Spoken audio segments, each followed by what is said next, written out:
figured I would do a review on this whiskey that I really like, even though you can't get it anymore.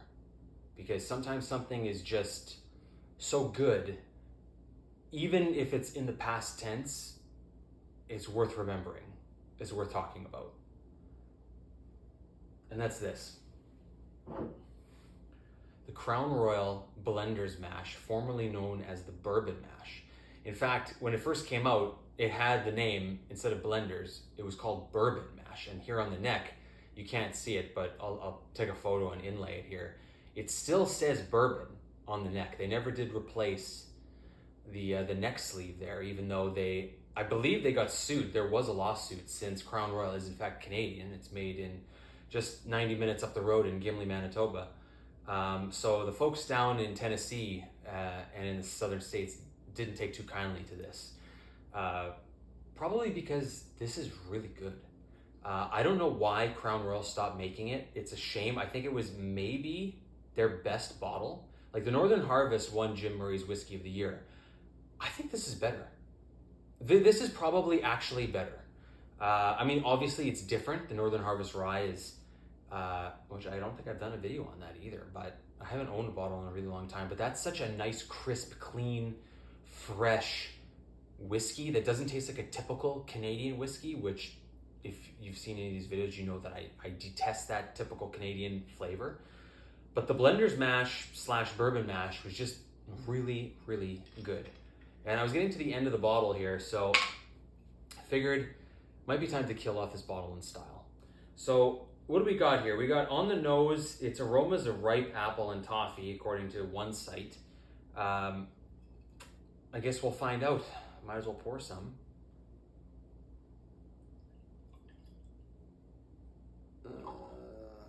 You know what? Go big or go home.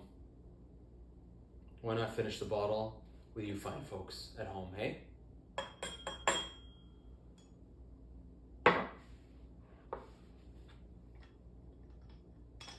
It's a sad day in the Kyle household now that this bottle has been put to rest.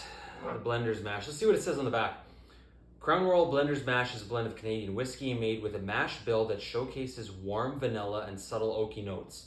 Among the most flavorful and complex of the 5 unique whiskeys that comprise, not compromise, the extraordinary Crown Royal Signature Blend.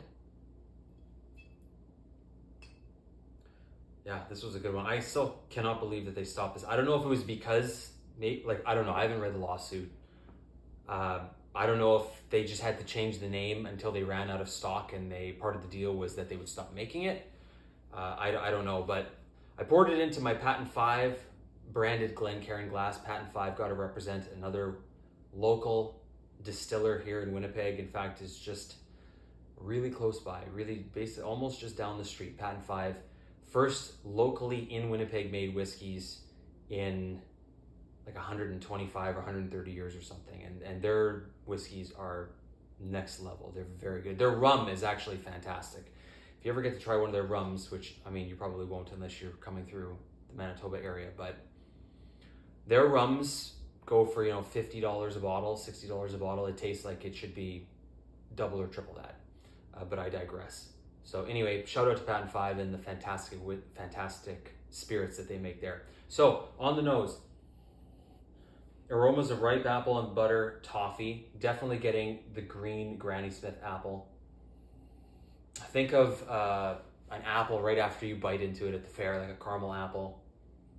You know, the apple that's on all the Beatles albums. Should have put a Beatles record up there instead of the Sting, but I figured with the hat I'd put up the Sting. Keep with the brown themes and colors and tones. So, oh man, that's good. Definitely like a nice, rich Granny Smith apple. Oh, it smells really nice. On the palate, creamy vanilla, dried orchid fruit, allspice, and toasted oak. Creamy orchid fruit? What? Okay. Well, let's taste it and see what we get. Canada, eh?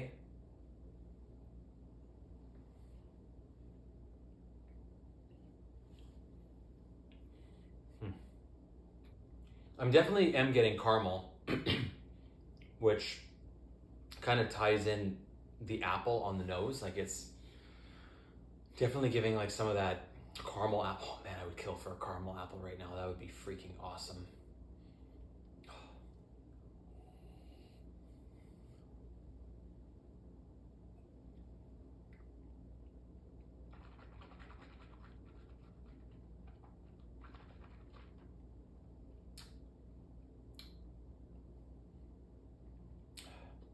Make sure you Listerine your whiskeys when you're tasting. Remember that reference to that Whiskey Tribe episode where they're doing with the tea expert, and he swishes it around and he says in the tea world that's how you get a lot of the flavors. I don't do that very often, but once in a while. It seems I only do it on these videos. I never do that in real life. I'm definitely getting a little bit of the allspice and the oak. Dried orchid fruit. I don't know if I'm getting dried orchid fruit, whatever that even is.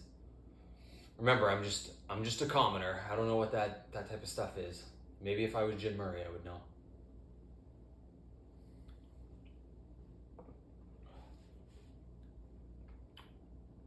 On the finish, sweet caramel and unmistakable smoothness of Crown Royal. Okay. Whoever did that review copped out and just did that as a lasting, to get to his 500 word limit, I guess. Sweet caramel. Well, definitely cake. Definitely apple on the nose and the palate. Caramel for sure. I mean, I guess he is right. It has that unmistakable Crown Royal smooth. I mean, I don't want to say on typical Crown Royal smoothness, because to me Crown Royal is good, but it's not like remarkably smooth. Like, it's good. Is it the best Canadian whiskey? No. A regular one. I don't even really buy regular Crown Royal. If I want a regular cheap whiskey, I'm probably going to buy Gibson's. If I'm going to buy Crown Royal, I'm going to buy the Northern Harvest Rye. I'm not buying the regular one. This was the go-to. I bought this bottle. I bet you this bottle I probably bought 2+ years ago, and I've literally been saving the last little bit for a while. I think in the last month, I probably had at least a third of this bottle, just because I just figured, like, I don't like keeping bottles that are half or less around a long time. So once one kind of gets to that fact, it's not because of the headspace thing. I know some people say, oh, headspace, it changes the flavor profile of the whiskey. It's not the same. I don't really believe in that so much. I haven't found that to be true, but I just don't like keeping a collection of empty bottles, or like almost empty bottles, around a long time. So which has been killer for me, because there's been, I'd say it's been 6 months, 6 to 9 months. I've been keeping around like 5 or 6 or 7 bottles with just a little bit left, because I've been wanting, like all summer basically, since probably April or May, I've been wanting to do a review on a bunch of different whiskeys, and I've just been keeping the bottles around, you know, like some of the Dalmores. There's a Talisker 11, and I've just got a little bit left. I've got a little bit of a Bushmills 12 left, just because I've been wanting to do videos, but I've been too busy, among other things, through the summer to do videos on. So, I mean, that's why I'm not even in the regular studio. I still have a bunch of videos I want to make in the regular bar setup that you've seen. I just haven't had the ability or the time. Maybe now that it's getting to be winter, I mean, it's, you know, October 16th today, and it was like 14 degrees out, which is, I don't know, what is that in Fahrenheit? Like pushing 50? I don't know. But in the mornings, it's like 36 Fahrenheit. It's like 3 degrees Celsius. So that means it's going to be spending a lot more time indoors coming up soon, instead of gallivanting out and around in summer. So this video has already been too long. I would say if you can find one of these, you need to buy it. I would say I would spend over $100 Canadian on it. I mean, retail, this is probably about 35 Canadian, at least in Manitoba. So American, what is that? I don't know, 27?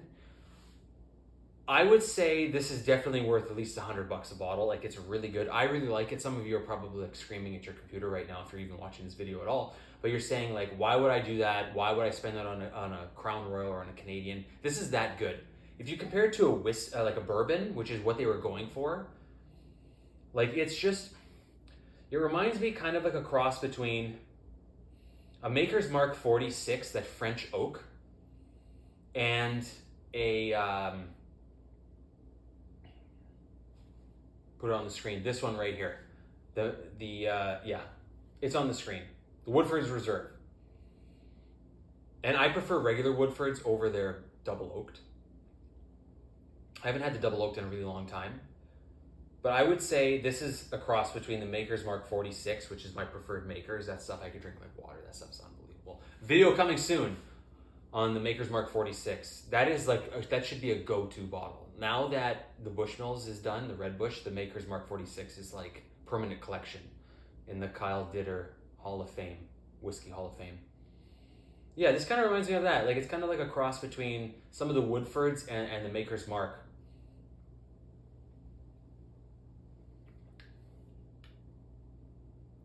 I mean, it's not a true bourbon, don't get me wrong. You're not gonna get like an Old Forester vibe out of this, or you know, any of those other typical bourbons like a Woodford's. It's a little, it still has notes of a Canadian whiskey in it. But it's kind of nice, just that it has like that best of both worlds, something a little bit different. I'm still having trouble picking up a ton on the palate.